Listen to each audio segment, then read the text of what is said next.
silakan. Anda punya tudingan bahwa COVID-19, Corona yang luar biasa saat ini, berbulan-bulan kemudian ada dari Januari di dunia dan kemudian mampir ke Indonesia dan membuat hari ini kita melakukan atau menjalani kehidupan yang sering dikatakan sebagai a new normal, sebuah kenormalan yang baru.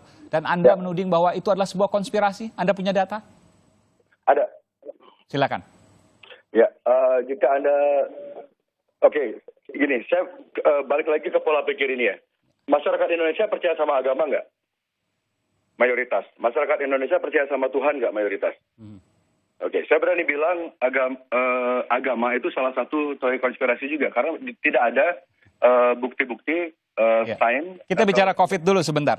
Ya, tapi ini kita bawa mindset kita agar lebih luas lagi. Jadi agar orang-orang tidak langsung mengira teori konspirasi itu adalah sebuah hal yang halu. Oke. Kalian tidak bisa double memakai standar ganda menuduh orang yang percaya teori konspirasi adalah orang yang halu atau orang yang bodoh segala macam. Tapi Anda masih sangat percaya sama agama. Sementara agama semua itu apakah ada data faktualnya? Tidak ada kan, semuanya masih berdasarkan katanya. Jadi oke, saya punya bukti kenapa. Terlalu banyak kebetulan dan tidak ada kebetulan di dunia ini yang terjadi terus-menerus. Kalau terus-menerus itu bukan kebetulan namanya, tapi itu namanya pola.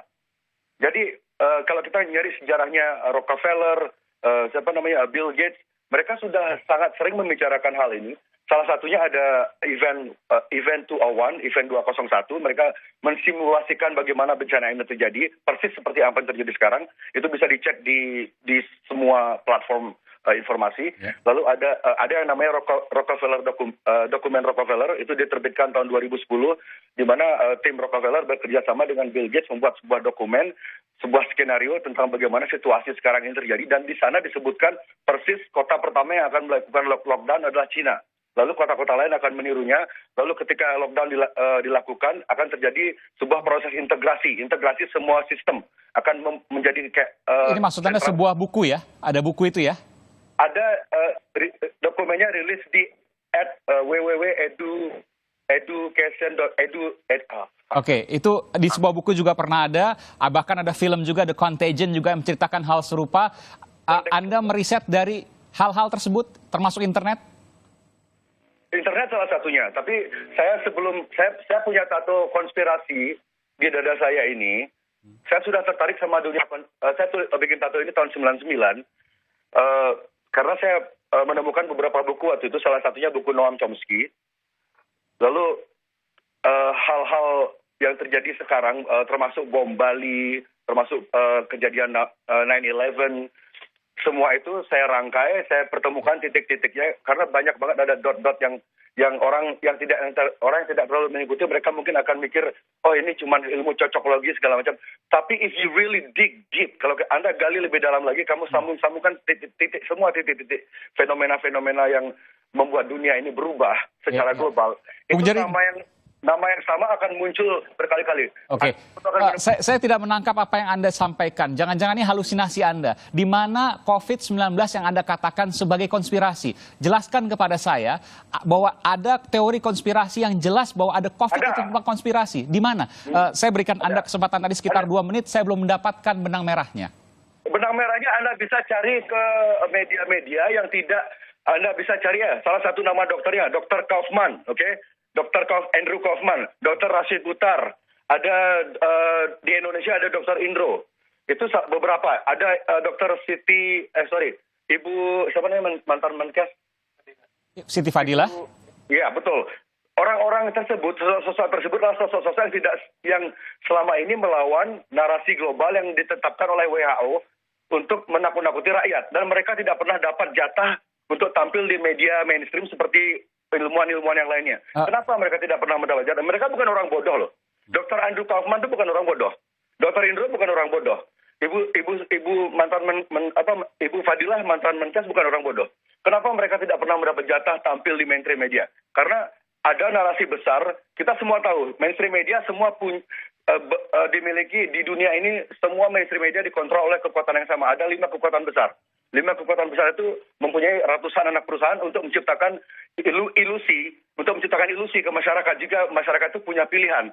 Padahal sebenarnya masyarakat tidak pernah punya pilihan karena narasi besar yang diangkat oleh media-media mainstream selalu sama. Takuti masyarakat ulangi kebohongan yang terus-menerus sehingga dia menjadi realita seperti yang dilakukan Nazi zaman dulu. Itu dari bukan Noam Chomsky ya, konstruksi realitas. Tapi saya ingin bertanya, sederhana sesungguhnya. Di mana konspirasi COVID-19 yang Anda tudingkan? Sesederhana itu pertanyaan saya. Ya, konspirasi adalah banyaknya angka yang tidak sebenarnya, permainan angka jumlah korban. Salah satu saksinya, sukses nyata, kru drum saya, namanya Rizwan. Dia alergi makan cumi, saya ajak makan cumi di Ubud ya. Sekitar minggu lalu, saya ajak makan cumi di rumahnya Wayan Gendo, teman saya di Ubud. Dia pertama kali makan seafood, tidak pernah makan seafood seumur hidupnya. Besoknya dia alergi, dia cek ke rumah sakit, saya lupa namanya. Dia di swab test. Masuk akal nggak? Orang alergi cumi di swab test, dan dia harus bayar 850.000. Dan banyak dokter di Amerika sudah banyak bersuara, dokter-dokter di Amerika sudah banyak bersuara. Rumah sakit di Amerika dibayar untuk menaikkan angka jumlah korban. Jadi dokter-dokter dijanjikan bayaran jika mereka memberikan sertifikat kematian itu sebagai korban COVID. Meskipun penyebabnya bukan COVID itu. Tunggu sebentar, apa relevansinya kenaikan angka COVID dengan teman Anda yang di swab test? Kan hasilnya negatif teman Anda. Ya, kebetulan dia negatif.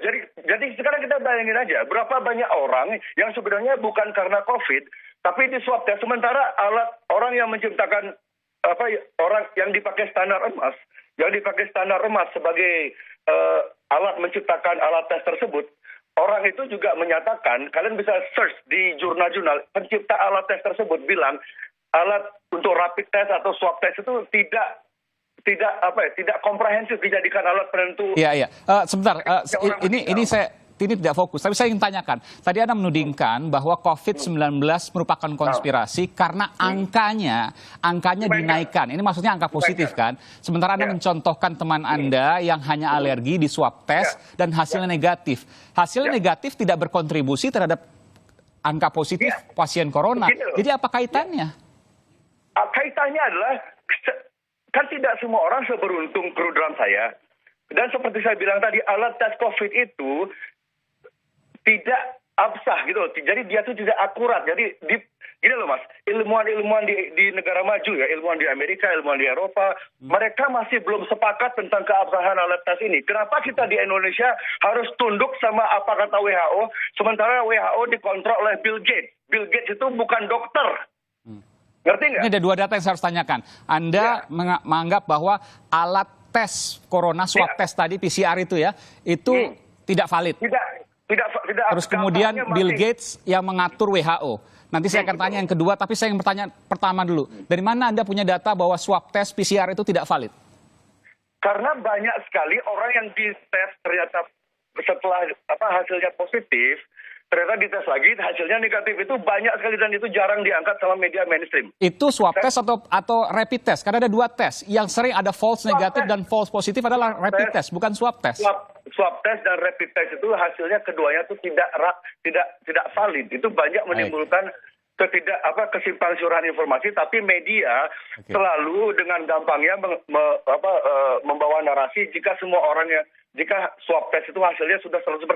Sementara ilmuwan-ilmuwan di negara maju yang jauh lebih pintar daripada ilmuwan di Indonesia, mereka aja belum satu suara. Tapi kenapa Indonesia sangat takut sama WHO? Emang WHO itu siapa sih? Bill Gates itu siapa? Kenapa kita harus tunduk sama mereka? Itu saya nggak ngerti. Oke, saya ke Bung Hermawan. Bung Hermawan, betul bahwa apa yang disampaikan alat swab test, kita nggak bicara rapid ya. Tadi sebutkan rapid memang salah. Ada false negatif, ada false positif. Tapi swab test PCR itu juga tidak valid, banyak salah. Sejauh ini para peneliti untuk swab tenggorokan melalui real-time polymerase chain reaction itu menganggap 96% itu hasilnya valid. Agak berbeda dengan rapid test. Kalau rapid test itu memang false negatifnya tinggi, itu sekitar 36% efektivitasnya.